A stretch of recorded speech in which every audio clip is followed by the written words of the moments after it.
પાર્ટીને અને ગુજરાતના લોકો માટે એ યોગદાન બદલ હું એમનો આભાર વ્યક્ત કરું છું, એમના પરિવારનો પણ આભાર વ્યક્ત કરું છું.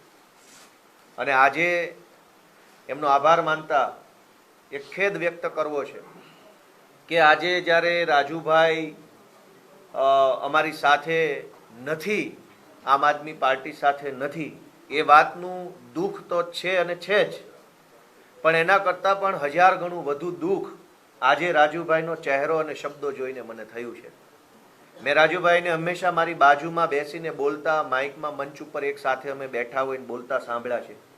એમના અવાજમાં ગર્જના હતી, એમના ચહેરા ઉપર કાયદેસરનું એક જનૂન અને એક આક્રોશ હતો લોકો માટે લડવાનો. અને જ્યારે તે બોલતા ત્યારે સાંભળનાર લોકોના હૃદય સુધી વાત પહોંચતી, ખેડૂતોના હૃદય સુધી પહોંચતી.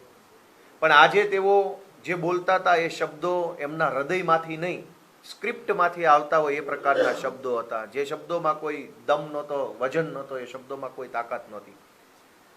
જ્યારે અમારી સાથે હતા, આમ આદમી પાર્ટી સાથે, ત્યારે જે બોલતા ત્યારે શબ્દોમાં તાકાત હતી, શબ્દો હૃદય સોંસરવા નીકળી જાય એ પ્રકારના પ્રભાવી શબ્દો એમના મોઢેથી આવતા હતા. આજે એમના ચહેરા પર નૂર નહોતું. આજે એમના ચહેરા પર એક ગ્લાનીનો ભાવ હતો, કંઈક ખોટું કરી રહ્યા હોય, કંઈક ન કરવાનું કરી રહ્યા હોય એવો ભાવ હતો. ને એટલા માટે એમનો મને આમ થઈ જશે, તેમ થઈ જશે. રાજુભાઈએ ખૂબ બધા રાજકીય પ્રકારના આરોપો, આક્ષેપો અમારી પાર્ટી ઉપર, કરદાકાંડને લઈને બનેલી ઘટના ઉપર બધું જ કર્યું. પણ એમણે એક વાત ગુજરાતની જનતાથી છુપાવી, જે વાત હું તમારા સુધી મૂકવા માંગુ છું કે રાજુભાઈ આવું પગલું કેમ ભરવું પડ્યું. કારણ કે એમના ઉપર કુલ 3 કેસો છે.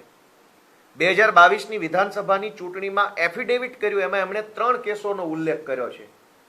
એક કેસ 326 એટલે કે ટાંટિયા તોડી નાખવાનો કેસ, હાથ પગ ભાંગી નાખવાનો કેસ. 2 કેસ બીજા જાનથી મારી નાખવાની કોશિશ કરવાના કેસ. જે ટાંટિયા તોડવાનો કેસ છે એ કેસમાં એમને 2022ની ચૂંટણી પછી 5 વર્ષની સજા પડી ચૂકી છે. અને જે સજા એ વખતે પડી ત્યારે પાર્ટીમાં અમારે બધાય ચર્ચા થઈ હતી, ત્યારે ખૂબ ડરતા હતા કે હવે શું થશે શું થશે. ત્યારે અમે બધાએ કીધું કે કોઈ ચિંતા કરવાની જરૂર નથી, આ બધું કોર્ટમાં આપણે સારી રીતે બધા આગળ વધીશું અને કોઈ તકલીફ નહીં પડે. અને બાકીના જે 2 અલગ અલગ કેસ, 307ના 2 કેસ, એ બંને કેસોમાં રાજુભાઈની આજે કોર્ટની અંદર, સુરેન્દ્રનગરની કોર્ટમાં મુદત છે. આ હું પુરાવો સાથે લઈને આવ્યો છું કે રાજુભાઈ ઉપર જાનથી મારી નાખવાની કોશિશ કરવાના 2 કેસો છે. બંને કેસમાં સુરેન્દ્રનગરમાં આજે જ તારીખ છે, 12મી ફેબ્રુઆરીના રોજની તારીખ આજે કોર્ટમાં છે.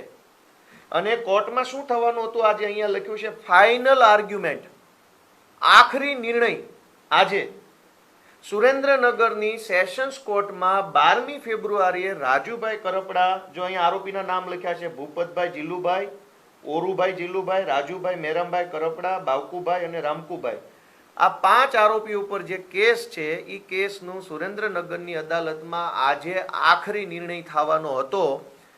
એટલે ભાજપ તરફથી એમના ઉપર પૂરું દબાણ કરવામાં આવ્યું કે જો 12 તારીખે પ્રેસ કોન્ફરન્સ કરીને આમ આદમી પાર્ટી ઉપર સ્ક્રિપ્ટ પ્રમાણેના આરોપ નહીં લગાવવામાં આવે તો કોર્ટમાં કંઈ પણ થઈ શકે છે. અને બંને કેસોમાં એક જ તારીખ, 2 અલગ અલગ કેસ છે. આ કેસનો નંબર છે 43/2018, સેશન્સ કોર્ટનો કેસ છે 43/2018, આ છે 44/2018. બંને કેસમાં આજે ફાઇનલ હિયરિંગ છે. અને જો રાજુભાઈ આજે આ પ્રેસ કોન્ફરન્સ કરીને ભાજપે આપેલી સ્ક્રિપ્ટ પ્રમાણે આરોપ ન લગાવતા તો કદાચ આજે એમને કોર્ટની અંદર કોઈ મોટી સજા પડવાની સંભાવના હતી. એટલે લાચારીમાં, મજબૂરીમાં, ડરના કારણે એમણે આ પગલું ભરવું પડ્યું છે. એ આજે આ 2 પુરાવા ઉપરથી સાબિત થાય છે. આમ તો રાજુભાઈએ પ્રેસ કોન્ફરન્સથી જનતાને કહેવાની જરૂર હતી કે આજે મારી કોર્ટમાં તારીખ છે, ફાઇનલ જજમેન્ટ આવવાનું છે, છતાંય હું કોર્ટમાં નથી ગયો અને રાજકોટ બેઠો છું. શું કામ? કે ગાંધીનગરથી મારા ઉપર પ્રેશર છે. પણ કંઈ વાંધો નહીં, રાજુભાઈ એક સમયના અમારા સાથી છે, એમણે સારું કામ કર્યું છે. હું આજે એમની કોઈ ટીકા ટિપ્પણી કે મેણાટોણા કે એમના વિરુદ્ધમાં બયાનબાજી કરવા નથી આવ્યો. હું સત્ય લોકોની સમક્ષ મૂકવા આવ્યો છું કે આ લડાઈ હતી કોના માટે? રાજુભાઈ માટે, ગોપાલભાઈ માટે, આમ આદમી પાર્ટી માટે નહીં. આ લડાઈ ગુજરાતના કરોડો ગરીબ ખેડૂતો માટે હતી, જેમના પગમાં પહેરવાના ચપ્પલો નથી. અનેક ખેડૂતો અને ખેતમજૂરો એવા છે જેના છોકરાઓને પહેરાવવા માટે પૂરતા કપડાં નથી. અનેક ખેડૂતો દેવામાં ડૂબેલા છે, અનેક ખેડૂતો વ્યાજના ચક્કરમાં ફસાયેલા છે. એમના માટેની લડાઈ અમે બધા ભેગા મળીને લડી રહ્યા હતા. પણ આજે મને દુઃખ થાય છે એ વાતનું, રાજુભાઈ પ્રત્યે મને કોઈ નારાજગી નથી, પણ દુઃખ એ વાતનું છે કે રાજુભાઈએ ભાજપનો હાથો બનીને ગુજરાતના ખેડૂતોના નિશાસા લેવાનું કામ કર્યું છે. આમ આદમી પાર્ટી તો રાજકીય પાર્ટી છે, આ ચાલતી રહેશે, આરોપ પ્રતિ આરોપ આ બધું ચાલતું રહેવાનું છે, પણ ખેડૂતોના નિશાસા ન લેવા જોઈએ. આ પાપ છે. ગુજરાતના ખેડૂતોને એક આશા બંધાઈ, ઉમ્મીદ બંધાઈ, ભરોસો આવ્યો કે આમ આદમી પાર્ટીના નેતૃત્વમાં કંઈક થશે, ઈશુદાનભાઈ જેવા નેતાઓ, ચૈતરભાઈ જેવા નેતાઓના નેતૃત્વમાં કંઈક થશે, એવી જ્યાં ઉમ્મીદ બંધાય ત્યાં રાજુભાઈએ જે આ પાપ કર્યું છે એ બરાબર બિલકુલ વાત નથી. એમણે આરોપ મૂક્યો કે ભાઈ અમને પાર્ટી તરફથી લીગલ સપોર્ટ નથી મળ્યો. એમના પોતાના ઉપર 3 કેસો ઓલરેડી છે. પોલીસ સ્ટેશન અને કોર્ટમાં કેવી રીતે કાયદો, કચેરી, મુદત, જામીન, રિમાન્ડ કેમ ચાલે એ બધું એ પોતે જાણે જ છે. નવાઈ નથી કઈ એમાં. એને 3 એફઆઈઆરો છે, એમાં 307ની છે, 326ની છે, આવી ગંભીર એફઆઈઆરો છે. એટલે એને બધી જ પ્રોસેસ ખબર છે કે કોર્ટમાં કેવી રીતે થાય છે. અમારે કઈ એમાં કઈ કહેવાની જરૂર નથી. પણ છતાંય રાજુભાઈના કેસમાં, આ કડદાના કેસમાં અમારા હાઈકોર્ટ ટીમમાંથી ઓમભાઈ કોટવાલ, મેહુલભાઈ શ્રીમાળી, પ્રણવભાઈ ઠક્કર એડવોકેટ આ જોડાયા હતા. સ્થાનિક ટીમમાંથી એડવોકેટ વિરડા સાહેબ, એડવોકેટ પારસ બાવળિયા જોડાયા હતા. સુપ્રીમ કોર્ટના સિનિયર કાઉન્સિલ એડવોકેટ રજત ભારદ્વાજ, એડવોકેટ વિક્રમ ચૌધરી, એડવોકેટ વિજય દલાલ, આ સુપ્રીમ કોર્ટના જજ વકીલો છે, એ પણ આ કેસમાં રૂબરૂ પણ હાજર રહ્યા હતા અને વિડીયો કોન્ફરન્સથી પણ અલગ અલગ મુદ્દતે હાજર રહ્યા હતા. રાજુભાઈના કહેવા પ્રમાણે એમણે પાર્ટીને સૂચન કર્યું કે મારા કેસમાં એડવોકેટ હૃદય બુચની નિમણૂક કરવામાં આવે, તો પાર્ટીએ રાજુભાઈ વતી પ્રોફેશનલી એડવોકેટ હૃદય બુચને હાયર કર્યા હતા અને હૃદય બુચ સાહેબ પણ રાજુભાઈ વતી કેસ લડવામાં હાજર હતા. આ સિવાય એડવોકેટ સાવન પટેલ, અનેક એડવોકેટો આની અંદર એંગેજ હતા. પણ લીગલ મેટરની એક મર્યાદા છે કે પોલીસ એફિડેવિટ આપશે કોર્ટમાં તો જ સુનાવણી થશે. દુનિયાનો સારામાં સારો વકીલ આવી અને કોર્ટમાં ઊભા રહી જાય, પણ પોલીસ આવી એફિડેવિટ જ રજૂ ન કરે તો સુનાવણી નથી થતી. એ વાત રાજુભાઈ પણ જાણે છે. એને ખબર હતી કે પોલીસ દર મુદ્દતે એફિડેવિટ આપવાના બદલે ગેરહાજર રહેતા હતા, એના કારણે તારીખો પડ્યા કરતી હતી. તારીખો પડવાનું કારણ પોલીસની ગેરહાજરી. જ્યારે પોલીસ આવે તો સરકારી વકીલ ન આવે, સરકારી વકીલ અને પોલીસ બંને હાજર હોય તો કદાચ માનની ન્યાયાધીશ સાહેબ રજા ઉપર હોય. આવા ઘટનાક્રમના કારણે લંબાતું ગયું. એમાં વકીલ શું કરે, પાર્ટી કેવી રીતે, બીજું તો શું કરી શકે? અમે ત્યાં જઈને હાજર રહીએ પણ પોલીસ ન હોય, સરકારી વકીલ ન હોય અથવા જજ ન હોય તો શું કરી શકાય? એટલે આવા બેબુનિયાદ આરોપ રાજુભાઈએ લગાવ્યા એ એમની મજબૂરી છે. જેલમાં જવાથી બચવા માટે થઈ એમણે ખેડૂત આંદોલનની બલી ચડાવી દીધી. આવું ન કરવું જોઈએ, આ પાપ છે. ગોપાલ ઇટાલિયા પ્રત્યે નારાજગી હોય તો ગોપાલ ઇટાલિયાની ફરિયાદ દિલ્હી સુધી કરવી જોઈએ, ફેસબુક ઉપર બેફામ મારા વિશે લખી નાખવું જોઈએ, ગાળો, એ બધું બરાબર છે. પણ ખેડૂતોના નિશાસા લેવાનું કામ ગુજરાતમાં કોઈએ ન કરવું જોઈએ. ખેડૂતો ઓલરેડી દુઃખી છે. બીજી વાત કે મને વ્યક્તિગત રીતે વારંવાર એવું ટાર્ગેટ કરવામાં આવ્યો. કંઈ વાંધો નહીં, મને હું તો ઉદાર મનનો માણસ છું, ગામડામાંથી નીકળેલો માણસ છું, સંઘર્ષ કરીને અહીંયા પહોંચ્યા છીએ તો આપણે એ વાતને સહન કરી શકીએ છીએ કે ગોપાલભાઈ કડદા કાંડમાં કંઈ આવ્યા નહીં. આવું વારંવાર રાજુભાઈ અને એમની સાથે જોડાયેલા કાર્યકર્તા મિત્રો કહી રહ્યા છે. હું અને રાજુભાઈ બોટાદની કડદાકાંડની હળદરની ઘટના બની 12મી ઓક્ટોબરે આ ઘટના બની. 11મી ઓક્ટોબરે હું અને રાજુભાઈ સુરેન્દ્રનગરના રતનપર ગામમાં એક જાહેર સભામાં બંને સાથે હતા. 11 તારીખે રાત્રે 8 થી લઈ રાતના 2 વાગ્યા સુધી હું અને રાજુભાઈ બંને એમના ઘરે બેઠા હતા, સોફા ઉપર. એમના ઘરે સીસીટીવી કેમેરા પણ છે, કેમેરાના સીસીટીવીમાં હું દેખાઈશ. રાતના 2 વાગ્યા સુધી 11 તારીખે હું અને રાજુભાઈ બેઠા હતા. એને બધી જ ખબર છે કે હું કેમ નથી હળદર કાંડમાં આવવાનો, હું ક્યાં જવાનો છું, શું કરવાનું, બધું જ જાણે છે. મારે ખુલાસો નથી કરવો. રાત્રે 2 વાગ્યે 11 તારીખે રાત્રે 2 વાગ્યે રાજુભાઈ બોટાદ તરફ રવાના થયા અને હું સુરેન્દ્રનગર રાજુભાઈના ઘરેથી રાજકોટ તરફ ગયો. બંને સાથે બેઠા હતા. એ બોટાદ ગયા અને હું રાજકોટ ગયો. બોટાદમાં કડદાકાંડ થયો અને રાજકોટમાં મારી જાહેર સભા 1 મહિના પહેલા નક્કી થયેલી હતી. પાર્ટીએ ખૂબ ખર્ચો કર્યો હતો, બેનર લગાવ્યા, પોસ્ટર લગાવ્યા, હોર્ડિંગ્સ લગાવ્યા, ઘણો બધો ખર્ચો થઈ ચૂક્યો હતો. લોકોમાં પણ એક માહોલ હતો, એટલે સભા કેન્સલ કરાય એવું હતું નહીં. એટલે 12 તારીખે રાજકોટની જનસભામાં હું ગયો અને 12 તારીખે નક્કી થયા મુજબ રાજુભાઈ હળદર ગયા અને પોતે જાણે છે કે હું હતો જ, એમના ઘરે જ બેઠો હતો, એમના ઘરે જ મેં સાંજનું જમવાનું એના ઘરે હતું મારું, છતાંય જાહેરમાં આટલું બધું જૂઠ બોલે છે માત્ર જેલની બીકે. એ વ્યાજબી વાત નથી. તમે મારા ઉપર કીચડ ઉછાળો એનાથી ક્યાં વાંધો છે, પણ તમે ગુજરાતના ખેડૂતોની આશાઓ તોડી નાખો, સપનાઓ તોડી નાખો માત્ર જેલમાં નહીં જવા માટે થઈને, એ તો ખોટું છે. હું ને રાજુભાઈ 11 તારીખે રાત્રે સાથે જેમાં એમના ઘરની ચા પીધી, એમના ઘરનું પાણી પીધું, એમના પપ્પા એમના મમ્મી બધા ભેગા. પછી હવે બહાર આવીને ખાલી જેલની બીકે, જેલમાં ન જવું પડે, સજા ન થઈ જાય એટલા માટે એમ કહેવું કે ગોપાલભાઈ કડદામાં ક્યાંય આવ્યા નહીં, એ તો બહુ ખોટી બાબત છે. આવું જેલની બીકે રાજુભાઈ બોલશે એવું મેં ધાર્યું નહોતું. હું તો એને મરદ માણસ માનતો હતો, ગર્જના કરતો માણસ માનતો હતો, પણ બે મામૂલી કેસની અંદર રાજુભાઈ જો આવું વર્તન કરવા લાગે એ વ્યાજબી વાત નથી. ત્યાર પછી મહત્વનો મુદ્દો તો એ છે કે રાજુભાઈએ ઘણી ફરિયાદો કરી. આમ તો આ બધા ખુલાસાનો કોઈ અર્થ નથી, કેમ કે સમય બલવાન નહીં, મનુષ્ય બલવાન. આપણે મહાભારતના યુદ્ધમાં જોયું કે અર્જુનના એક તીરથી આખી કૌરવોની સેના હણાઈ જતી હતી અને સમય પલટાયો તો કાબાએ આવીને અર્જુનને લૂંટી લીધો. રાજુભાઈ કે ગોપાલ ઇટાલિયા મહાન નથી, સમય મહાન છે.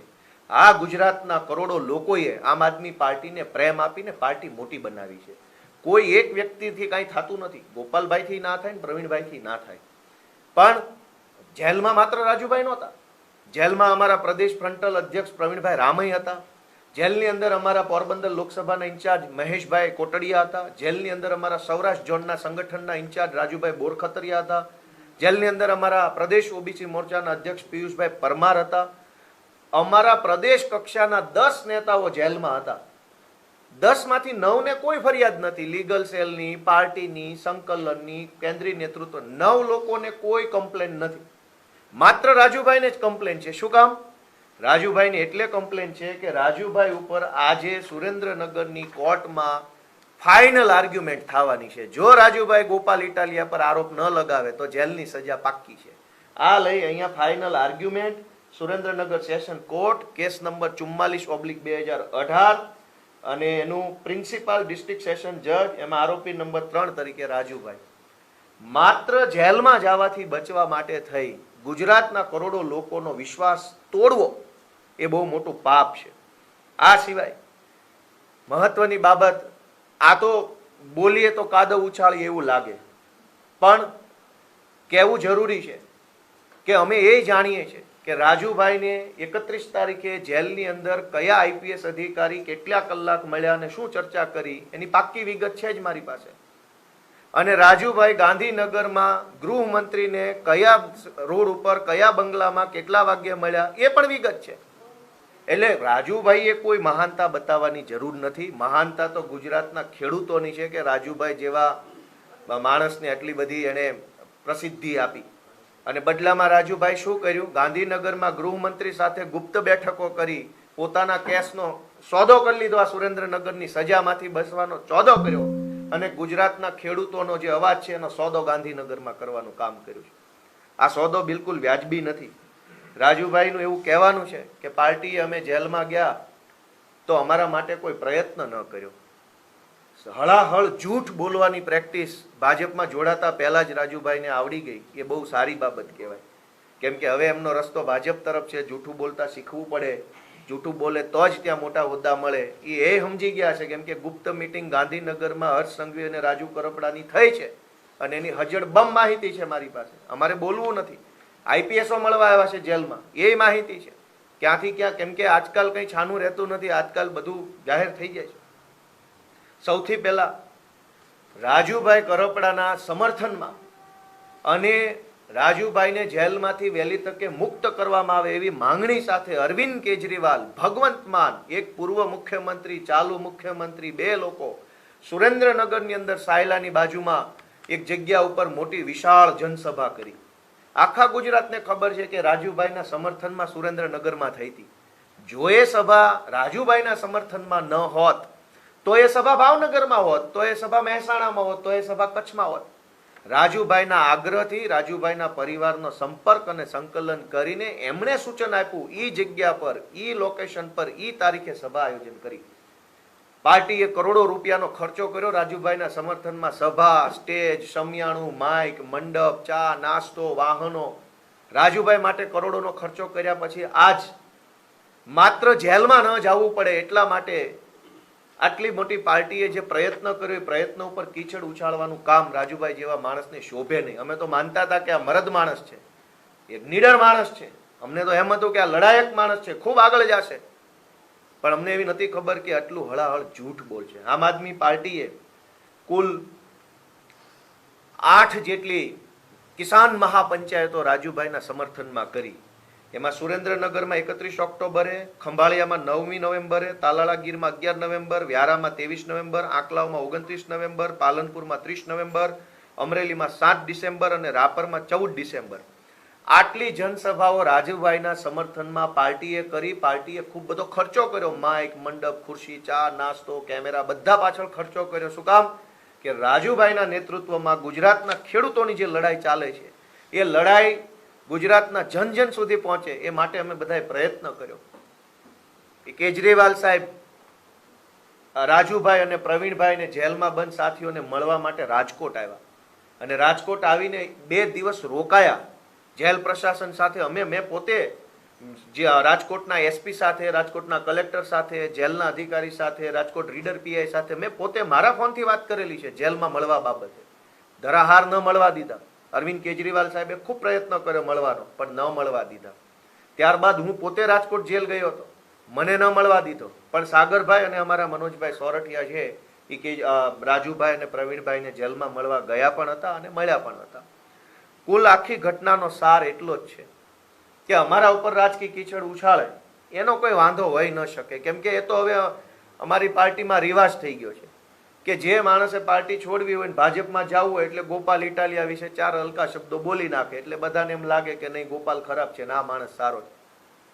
પાટીદાર અનામત આંદોલનથી લઈ આજ દિવસ સુધીનો ઇતિહાસ છે કે ખાનખાના લોકોએ પાર્ટી બદલી નાખી, ખાનખાના લોકો જેલની, પોલીસની અને ભાજપની બીકે પલટી મારી ગયા છે. આ ગોપાલ ઇટાલી એક જ મરદ મૂછાળો માણસ છે જે આજે ખોખારો ખાઈને ભાજપની સામે ઊભો છે. અમારી ઉપર એક આંગળી ઉઠાવનારા લોકોએ વિચારવું પડે કે તમે કેટલો સંઘર્ષ કર્યો છે. પાટીદાર આંદોલન વખતે પણ જેલમાં જવાના ડરથી પાટીદાર આંદોલન વેચી નાખનારા લોકો હતા જ કે જેલમાં ન જવું પડે એટલે આંદોલન વેચી નાખ્યું, ભાજપને ત્યાં ગીરવે મેલ્યું. રાજુભાઈએ પણ આજે એવું જ કાયરતાભર્યું કામ કર્યું છે. મને બહુ દુઃખ થાય છે કે અમે આવું ધાર્યું નહોતું કે રાજુભાઈએ જેલમાં ન જવું પડે, સજા ન થઈ જાય. હું 10 વખત બતાવીશ કે આજે 12 તારીખે જ સુનાવણી છે, 11 નહીં, 9 નહીં ને 14 નહીં, આજે જ 12 તારીખે સુરેન્દ્રનગરની અદાલતમાં ફાઇનલ આર્ગ્યુમેન્ટ ઉપર કેસ છે. ફાઇનલ શબ્દનો અર્થ થાય આખરી, અંતિમ, લાસ્ટ. જો રાજુભાઈ આજે કીચડ ન ઉછાળતા તો બની શકે કે આ કેસમાં આજે જ એમને સજા થઈ જતી. પણ હવે એમણે ભાજપની સ્ક્રિપ્ટ પ્રમાણે જે કાંઈ કહી દીધું છે એટલે બની શકે કે કદાચ આમાં થોડીક એને રાહત થઈ જાય. પણ મારું અંતે એટલું જ કહેવું છે કે અમે લોકો નિષ્ઠાથી કામ કરીએ છીએ. અમારી નિષ્ઠાનો સાક્ષી ઈશ્વર છે, ભગવાન જોઈ રહ્યો છે કે ઈશુદાન ગઢવી, ગોપાલ ઇટાલિયા, ચૈતર વસાવા, મનોજ સોરઠિયામાં કેટલી નિષ્ઠા છે. અમારી નિષ્ઠાને જોઈને ભગવાન અને ગુજરાતની ભગવાન જેવી જનતાએ આમ આદમી પાર્ટીને આટલી મોટી બનાવી છે. આમ આદમી પાર્ટી મોટી કોઈ ચમત્કારથી નથી બનતી, લોકોની લાગણી, લોકોનો પ્રેમ, લોકોના આશીર્વાદથી બને છે. રાજુભાઈએ આ કાયરતાભર્યું કામ કર્યું છે. માત્ર 2 મામૂલી કેસમાં જેલમાં જવાના ડરથી ગુજરાતના કરોડો લોકોના સપનાઓ તોડવાનું પાપ કર્યું છે. એ પાપનો લેખ તો ઈશ્વર લખશે. પણ આજે મારે બહુ ગર્વ સાથે અહીંયા બેઠેલા ભાઈ પ્રવીણ રામ, આયર સમાજનો દીકરો, કહેવાય છે કે વીર દેવાય તાપા બોદર, દીકરાના બલિદાન આપનાર કોમનો માણસ આજ વજનથી વટથી અમારી સાથે બેઠો છે. અમને ખુશી થાય છે કે મરદ માણસ આને કહેવાય. અમારા ચૈતરભાઈ વસાવા, બિરસા મુંડાનો વંશજ, એની ઉપર પણ 3-4 વખત હમણાં ધારાસભ્ય બન્યા પછી ખોટી એફઆઈઆર થઈ. પણ મરદ એ માણસને કહેવાય કે 3-4 નહીં 300 ખોટી એફઆઈઆર થાય તો ગર્જના સાથે જેલમાંથી બહાર આવે. મારે એક વાત જણાવતા તમને બહુ દુઃખ થાય છે કે રાજુભાઈ અને પ્રવીણભાઈને એક જ દિવસે જામીન મળ્યા. એક જ દિવસે જામીન મળ્યા, પણ રાજુભાઈને જેલ તંત્ર દ્વારા રાતના 10:30 જેલની બહાર કાઢી લેવામાં આવ્યા. જેલ તંત્ર આટલું મહેરબાન કેમ થયું? પ્રવીણ રામ તો બીજા દિવસે બપોરે જેલની બહાર, કેટલા વાગે? 2 વાગે. પ્રવીણ રામ અને રાજુભાઈ એક જ ગુનાના આરોપી, એક જ જેલમાં બેઠેલા, એક જ દિવસે જામીન થયા. પ્રવીણ રામને જેલમાંથી બહાર કાઢવામાં બીજા દિવસના બપોરના 2 વાગ્યા. પણ રાજુભાઈ ઉપર તો ભાજપ મહેરબાન, ગાંધીનગર વાળા સાથે ગોઠવણ, સેમ ડે રાત્રે 10 વાગ્યે અમને જેલની બહાર કાઢવામાં આવ્યા છે. તો કાં જેલ તંત્ર રાત્રે 10 વાગ્યે મહેરબાન થઈ ગયું એમના ઉપર? 6 વાગ્યા પછી ક્યારેય કોઈ પણ કેદીને જેલની બહાર જવા દેવામાં આવતા નથી. રાજુભાઈ ગુજરાતના પહેલા એવા વ્યક્તિ છે જેને રાતના 10 વાગ્યે જેલ તંત્ર દ્વારા બહાર કાઢવામાં આવ્યા જામીનના કામે. બીજા દિવસે હું સવારે જ્યારે ગયો, એમના ઘરે હતો, એમના પરિવારને મળ્યો, મેં એમના પરિવાર પ્રત્યે સંવેદનાઓ વ્યક્ત કરી, ટેલિફોનમાં પણ સંવેદનાઓ વ્યક્ત કરેલી. ત્યારે ખૂબ કહેતા હતા કે ભાઈ મને સજા થાય એમ છે, મને તમે રહેવા દો, મને તમે મારે નથી હવે આ કામ કરવું, મારે આ 2 કેસ છે, મારા પરિવારને આમ થાય એમ છે. મેં એમને સમજાવવાની કોશિશ કરી. મારી સાથે ત્યારે ગુલાબસિંહ યાદવ પણ હતા, અમારી પાર્ટીના પ્રભારી. એમણે પણ સમજાવવાની કોશિશ કરી. પણ આજે ખેર જે થયું તે થયું. હું ફરી એક વખત રાજુભાઈનો આભાર માનું છું. જે કાંઈ એમણે પાર્ટીમાં રહીને કામ કર્યું એ બદલ એમનો આભાર. અમને કોઈ નારાજગી નથી એમના પ્રત્યે. ઈશ્વર જોશે જેના હૃદયમાં નિષ્ઠા છે, જેની પાસે સત્ય છે એ આગળ વધશે, અને જેની પાસે અસત્ય છે એને નિયતિ એમના ઠેકાણે પાડશે. મારે વધારે કંઈ કહેવાનું રહેતું નથી. રાજુભાઈએ જેલના ડરથી ગુજરાતભરના લોકોના સપનાઓ તોડવાનું, ભરોસો તોડવાનું કામ કર્યું છે. ત્યારે એમને એક મારી વિનંતી છે કે માત્ર 307ના આ 2 કેસ નહીં, કડદાવાળો કેસ પણ ભાજપ પાછો ખેંચી લે એવી કોશિશ કરજો, જેથી કરીને નિર્દોષ ખેડૂતો હેરાન ન થાય. કેમ કે ડીલ તો કરી જ છે, કેસોની ડીલ તો કરી જ છે. તો 2 કેસ નહીં 3 કેસની ડીલ કરી લે તો બોટાદના અમારા નિર્દોષ ખેડૂતો છે એને પણ આ ડીલનો લાભ મળે એવો એક પ્રયત્ન રાજુભાઈ કરે એવી મારી લાગણી છે. Thank you. ગોપાલભાઈ, તમે તમારા કહેવા મુજબ તો જ્યુડિશિયરી બીજેપીથી ઇન્ફ્લુઅન્સ છે. આજે જો ચુકાદા હોય અને એના ડરથી રાજુભાઈએ કર્યું હોય તો ધેટ મીન્સ કે you are telling that judiciary is influenced by the BJP. હું આ કાગળ ઉપર જે સરકારી વેબસાઇટમાં પ્રિન્ટ થઈને આવ્યું છે બતાવું છું. આ કાગળમાં એવું લખ્યું છે કે 12 ફેબ્રુઆરીએ મુદત છે, એ મુદતમાં ફાઇનલ આર્ગ્યુમેન્ટ થવાની છે, સુરેન્દ્રનગરની કોર્ટમાં છે. બસ આ લખ્યું છે જે હું કહી રહ્યો છું કે આજે ફાઇનલ હિયરિંગ છે તો છે. એ રાજુભાઈ જાણે છે, ભાજપે જાણે છે, અને મેં હવે ગુજરાત આખાને બતાવ્યું કે આજે જ, અને એક કેસમાં નહીં 2 કેસની સુનાવણી આજે છે. બંને કેસ જાનથી મારી નાખવાની કોશિશના ગુનાઓ છે, 307ના ગુના, બંનેમાં આજે જ સુનાવણી છે અને ફાઇનલ સુનાવણી છે. અને એટલે જ આજે જ પ્રેસ કોન્ફરન્સ કરવી પડી, 11 તારીખે નહીં, 13 તારીખે નહીં. તો આજે રાજુભાઈ આરોપી તરીકે કોર્ટમાં હોવા જોઈતા હતા કે રાજકોટ હોવા જોઈતા હતા? તો કોર્ટમાં નથી. ફાઇનલ આર્ગ્યુમેન્ટ વખતે આરોપીએ હાજર રહેવું પડે. પોતાના બચાવમાં કંઈ કહેવા માંગતા હોય તો કહેવું પડતું હોય છે. હું વકીલ છું, જાણું છું. એટલે પણ આજે તેઓ કોર્ટમાં નથી અને રાજકોટમાં છે. એનો અર્થ શું?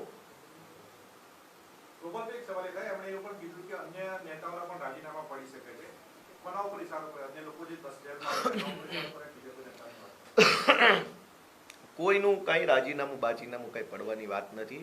નીડર માણસો હશે એ ટકશે. આ સંઘર્ષનો લાંબો રસ્તો છે. અહીંયા સંઘર્ષ કરવા માટેની જેની અંદર, કેમ કે લાંબી લડાઈ જે છે એ હાથના બળથી નહીં, મનોબળથી લડાય છે. જેનું મનોબળ ખૂટી જાય એ માણસ રસ્તાઓ શોધી લે છે. જેનું મનોબળ અડગ હોય એ માણસ રસ્તો બનાવતો હોય છે. એટલે જેનું મનોબળ ખૂટ્યું એને રસ્તો બદલ્યો. અમારું મનોબળ ટકેલું છે, અમે રસ્તો બનાવશું. ગાંધીનગર સુધીનો રસ્તો બનાવવાના છીએ અમે. ગોપાલભાઈ, આપણે એવું કીધું કે તમારા કહેવાથી મનોજ સોરઠીએ એમના પરિવાર સાથે અભદ્ર વ્યવહાર કર્યો, એના પરિવારે અનેકવાર સંપર્ક કરવાનો પ્રયત્ન કર્યો. તમે કહ્યો નહીં ને એવું કીધું કે અમારે આ જેલમાં છોડાવવા રાજુભાઈ એક કામ નથી, અમારે 500 કામ છે એવું. રાજુભાઈ માટે અરવિંદ કેજરીવાલે સભા કરી. અરવિંદ કેજરીવાલ રાજકોટમાં મળવા આવ્યા. હવે અરવિંદ કેજરીવાલ આવ્યા, મળ્યા, લાખો રૂપિયાનો ખર્ચો કરો, એ બધી વસ્તુનું કોઈ મહત્વ નથી. ગોપાલ ઇટાલિયા મુર્દાબાદનું મહત્વ છે. આમ આદમી પાર્ટીમાં ગોપાલ ઇટાલિયા મોટો કે અરવિંદ કેજરીવાલજી મોટા? લોજિક જ નથી આ વાતમાં, કોઈ તર્ક જ નથી. ભાઈ અરવિંદ કેજરીવાલ તમને છોડાવવાના પ્રયત્ન કરે છે, એ તમારા માટે સભા કરે છે, તમારા પરિવારને મળવા આવે છે, સ્ટેટમેન્ટ આપે છે, પ્રેસ કોન્ફરન્સો કરે છે, ટ્વીટ કરે છે. અરવિંદ કેજરીવાલ પોતે એટલા સક્રિયતાથી રસ લે છે અને તમે ગોપાલ ઇટાલિયાના ગાણા ગાઓ છો. એમને એવું કીધું ગોપાલભાઈ કે તમે પાર્ટી આઈડિયા કરી લીધી, તમે જ્યાં સુધી જુઓ ત્યાંથી પાર્ટી ક્યારે આગળ જ નહીં આવે. અને એમણે એવું કીધું છે કે મનોજ સોરઠિયા અને ગોપાલ ઇટાલિયા ભાજપની બી ટીમ છે, આમાંથી પાર્ટી નથી. રાજુભાઈના આવ્યા પહેલા પાર્ટી કોનાથી આગળ વધેલી? પાર્ટી આગળ વધી તો જે આવ્યા ને, એને જોડાવાની પ્રેરણા ક્યારે થઈ? કે એક લેવલે પાર્ટી પહોંચી ગઈ હતી, એવું લાગતું તો કે હવે પાર્ટી ચાલશે, આગળ વધશે, તો જ જોડાયા ને, કે સંઘર્ષમાં જોડાયા? મનોજ સોરઠિયા પાર્ટીમાં 2012 થી છે, હું 2020 થી છું. આ પાર્ટી સતત અને સતત આગળ વધતી રહી છે અને આગળ વધશે, કેમ કે વ્યક્તિથી પાર્ટી નથી, પાર્ટી હજારો કરોડો લોકોના સમર્થનથી બનતી હોય છે. આજે ગુજરાતના છેવાડાના માણસની લાગણી આમ આદમી પાર્ટી સાથે છે, માટે આમ આદમી પાર્ટી સફળ છે. એટલે એવો વેમ મને ન હોય ને કોઈને હોવાય ન જોઈએ કે હું જ પાર્ટી છું. કોઈ વ્યક્તિ પાર્ટી નથી, પાર્ટી એટલે એક સમૂહ છે આખો. એટલે હિન્દીમાં હા તો તો એટલું લાંબુ ક્યાં હિન્દી બોલવાનું? શોર્ટમાં. ચલો ઠીક છે. રોલિંગ રોલિંગ ઉભા રહો. રોલિંગ ગોપાલભાઈ આજ